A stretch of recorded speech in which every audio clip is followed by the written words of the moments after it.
जय श्री राधा कृष्ण भक्तों। क्या आपने कभी सोचा है कि एक ऐसा व्रत भी है जिसके बारे में शास्त्रों में कहा गया है कि इसे श्रद्धा से करने पर भूमि दान के समान महान पुण्य फल की प्राप्ति होती है। क्या सच में एक दिन का व्रत जीवन भर के पापों को कम कर सकता है? क्या भगवान विष्णु इस दिन की गई छोटी सी पूजा से भी बहुत जल्दी प्रसन्न हो जाते हैं? और आखिर सावन की कामिका एकादशी को इतना महाफलदायी क्यों कहा गया है कि देवता भी इसके पुण्य की इच्छा करते हैं?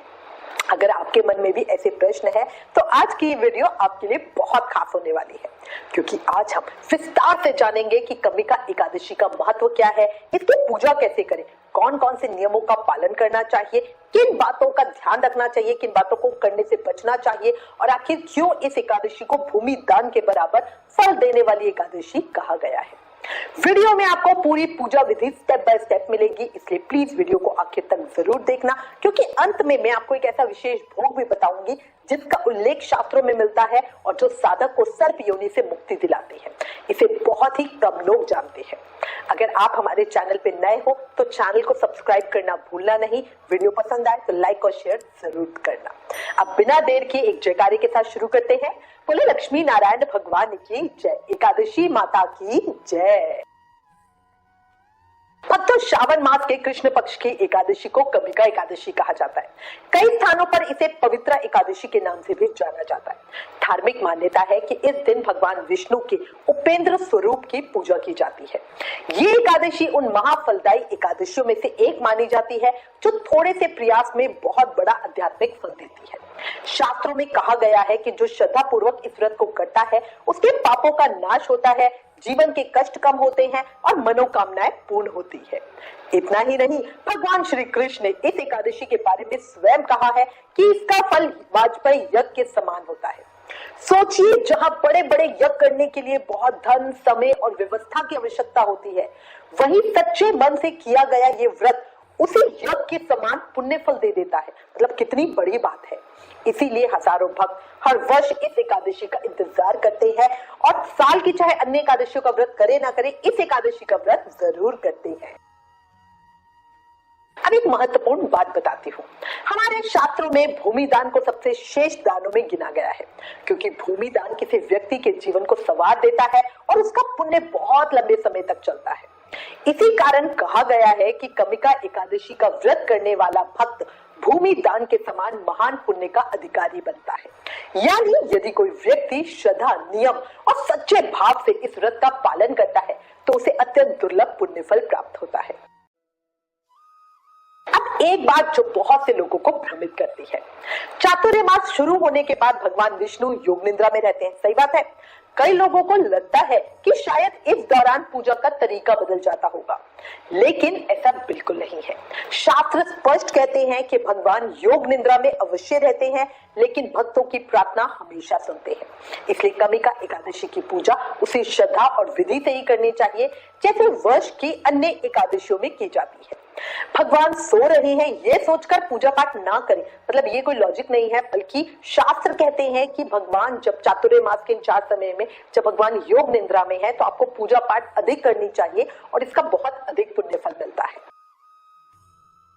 अब प्रश्न आता है कि किन लोगों के लिए ये व्रत सबसे अधिक लाभदायक होता है? सबके लिए लाभदायक है, पर किन लोगों को इस व्रत की बहुत ज्यादा जरूरत है? तो देखो, अगर कोई व्यक्ति आर्थिक परेशानियों से गुजर रहा है, व्यापार में बार बार नुकसान हो रहा है, घर में धन आते ही खर्च हो जाता है, या कोई मनोकामना वर्षों से अधूरी हो, तो ऐसे लोगों के लिए कामिका एकादशी का व्रत विशेष फलदायी माना गया है। एक दिन भगवान विष्णु के सामने अपनी इच्छा सच्चे मन से रखें और उनसे प्रार्थना करें। मान्यता है श्री हरि अपने भक्त की सच्ची पुकार कभी व्यर्थ नहीं जाने देते। देखो, धार्मिक ग्रंथों में कहा गया है कि यदि कामिका एकादशी के दिन किसी पवित्र नदी या तीर्थ में स्नान करने का अवसर मिले तो अवश्य करें, और यदि ऐसा संभव ना हो तो घर में स्नान करते समय जल में थोड़ा गंगा जल और काले तिल मिला के स्नान करें। एक दिन किया गया दान और पुण्य अश्वमेध यज्ञ के समान फलदायी होता है, आपको अक्षय पुण्य फल देता है। अब देखो, महत्व चर्चा सब समझ में आ गई। अब मैं आपको पूरी पूजा विधि आसान भाषा में स्टेप बाय स्टेप बता रही हूँ, ठीक है? अगर आप पूरा व्रत नहीं रख सकते तो भी आपको एकादशी की पूजा जरूर करनी चाहिए। भगवान विष्णु की बढ़िया पूजा करके एकादशी की कथा सुन ले, इसका भी बहुत उत्तम फल मिलता है। ठीक ठीक है। अब बात करते हैं कि पूजा कैसे करनी है। तो देखिए, एकादशी व्रत की पूजा एक दिन पहले दशमी से ही शुरू हो जाती है। तो दशमी से हमें इसकी तैयारियां करनी होती है। एकादशी का व्रत 48 घंटे का होता है, मतलब एकादशी वाला दिन 24 घंटे, दशमी का आधा दिन और द्वादशी का दिन। तो इस तरह हमारा व्रत होता है। दशमी के दिन केवल एक समय सात्विक भोजन करें, सूर्यास्त के बाद भोजन ना करें। यदि स्वास्थ्य कारणों से आप बिल्कुल खाली पेट नहीं रह सकते तो शाम के समय आप दूध या फल ले सकते हैं। संभव हो तो जमीन पर ही सोएं और ब्रह्मचार्य व्रत का पालन करें। अब इसके बाद आ जाता है एकादशी की सुबह, ठीक है। तो तब ब्रह्म मुहूर्त में उठे। एकादशी की सुबह ब्रह्म मुहूर्त में उठना ही फलकारी होता है।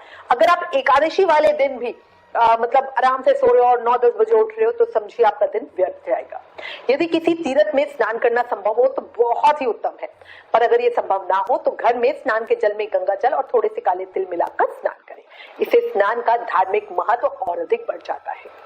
दातुन और तुलसी से जुड़े भी कुछ नियम हैं। इन नियमों पर बहुत कम लोग ध्यान देते हैं, बट ये बहुत महत्वपूर्ण है। शास्त्रों में एकादशी के दिन लकड़ी की दातुन का प्रयोग नहीं करने के लिए कहा गया है। एकादशी के दिन हमें टूथपेस्ट का भी प्रयोग नहीं करना चाहिए क्योंकि उसमें नमक होता है। पर आज के समय में यदि कोई व्यक्ति स्वस्थ और स्वच्छता की दृष्टि से टूथब्रश और पेस्ट का उपयोग करता है तो वो अपनी परंपरा और सुविधा के अनुसार कर सकता है, ठीक है, क्योंकि कई पेस्ट ऐसे भी हैं जो बिना नमक के भी आते हैं। लेकिन धार्मिक दृष्टि से इस दिन सादगी और संयम रखना श्रेष्ठ माना गया है। एक और बात, एकादशी के दिन तुलसी या किसी भी पूजा के पत्तों को तोड़ना वर्जित है, इसीलिए पूजा के लिए तुलसी दल और फूल एक दिन पहले ही तोड़कर रख लें। स्नान के बाद साफ और संभव हो तो पीले या सफेद वस्त्र ही पहने। सबसे पहले पूजा करने से पहले पूरे घर में, मतलब जैसे फ्रेश वगैरह होकर नहा धोने के बाद सबसे पहले पूरे घर में गंगा जल का छिड़काव करें, इससे पॉजिटिविटी आती है। मुख्य द्वार पर हल्दी से स्वास्तिक बनाएं। ऐसा करने से वातावरण पवित्र और सकारात्मक ऊर्जा का प्रवेश होता है। इसके बाद भगवान के लिए प्रसाद तैयार करें, पूजा की तैयारी करें। ये प्रश्न हमसे बहुत ज्यादा पूछा जाता है कि सावन की एकादशी है तो किन देवताओं की पूजा हमें करनी है एकादशी वाले दिन। तो देखो, सावन की एकादशी है इसलिए भगवान विष्णु के साथ माता लक्ष्मी, भगवान शिव और माता पार्वती का पूजन अवश्य करें। अब करना कैसे है? आपने गंगा जल का छिड़काव कर लिया, पूजा के लिए तैयार हो, तो सबसे पहले हम अपना व्रत का संकल्प लेंगे और भगवान विष्णु से प्रार्थना करेंगे कि वो पूरे श्रद्धा भाव से आपका व्रत पूरा करने में आपको सहयोग दे, आपको शक्ति दे। इसके बाद भगवान को पंचामृत से स्नान कराएंगे। यदि घर में शिव विग्रह है, लड्डू गोपाल जी का, युगल सरकार का, शालग्राम जी का, तो उनका बढ़िया अभिषेक करें, उन्हें पीले वस्त्र पहनाएं, फूल हार आभूषण अर्पित करें। अब देखो, एक और चीज याद रखना, कमिका एकादशी में तुलसी का विशेष महत्व होता है। भगवान विष्णु को तुलसी बहुत प्रिय है, लेकिन ध्यान रखें एकादशी के दिन तुलसा जी तोड़ी नहीं जाती। तुलसा महारानी भी व्रती होती है, इसलिए उनको जल भी अर्पित नहीं किया जाता। पूजा में वही तुलसी प्रयोग करें जो पहले से रखी हुई हो। अब पूजा करते हुए भगवान विष्णु को धूप, दीप, फल, फूल और नैवेद्य अर्पित करें। पीले फल, पीली मिठाई और यदि संभव हो तो माखन मिश्री का भोग लगाएं। इसके बाद बढ़िया भगवान शिव और माता पार्वती का पूजन करें। आप उनके पूजन के लिए मंदिर भी जा सकते हैं, घर में सात्विक शिवलिंग बना के उसकी भी पूजा कर सकते हैं। ओम नमो भगवते वासुदेवाय, इस मंत्र का जाप करें, विष्णु सहस्त्र नाम का पाठ करें, विष्णु चालीसा का पाठ करें। एकादशी व्रत कथा पूजा करते हुए अवश्य ही पढ़े या सुने। फिर भगवान विष्णु एकादशी माता की आरती करें और अंत में पूजा में हुई किसी भी भूल चूक के लिए क्षमा याचना करें। अब बात करते हैं उस विशेष भोग की जो मैंने आपको शुरुआत में बताई थी। तो देखो, शास्त्रों में ऐसा विधान है कि श्रावण कृष्ण एकादशी को शक्कर दूध का फलहार भक्तों को सर्प योनि से मुक्ति दिलाता है। आपके किसी भी पाप कर्म की वजह से अगर आपको अगले जन्म में सर्प योनि मिलने की संभावना हो, पर अगर आप कमिका एकादशी के दिन दूध शक्कर का ठाकुर जी को भोग लगा के सेवन करते हो तो आपको कभी कभी कभी सर्प योनि नहीं मिलेगी। इसके लिए करना क्या है, गर्म दूध में शक्कर मिलाकर अच्छे से घोलें। दूध जब हल्का गर्म हो तब उसे पहले कान्हा जी को तुलसी दल डालकर भोग लगाएं। फिर अगर आपने निर्जल व्रत नहीं किया तो पूजा के बाद आप स्वयं इस दूध का सेवन करें। अब देखो, एकादशी व्रत में शाम की पूजा का भी विशेष महत्व है। शाम के समय भगवान के सामने देसी घी या तिल के तेल का दीप प्रज्वलित करें। भगवान कृष्ण ने कहा है कि कमिका एकादशी के दिन जो श्रद्धा से दीप दान करता है उसके पुण्यों की गणना चित्रगुप्त भी नहीं कर पाते। पूरा दिन भगवान के पवित्र नामों का जाप करें। आकाश में भी दीपदान जरूर करें, घर के मुख्य द्वार पर भी दीप प्रज्वलित करें। इसके बाद भजन कथा वगैरह सुने, यदि संभव हो तो रात्रि जागरण करें।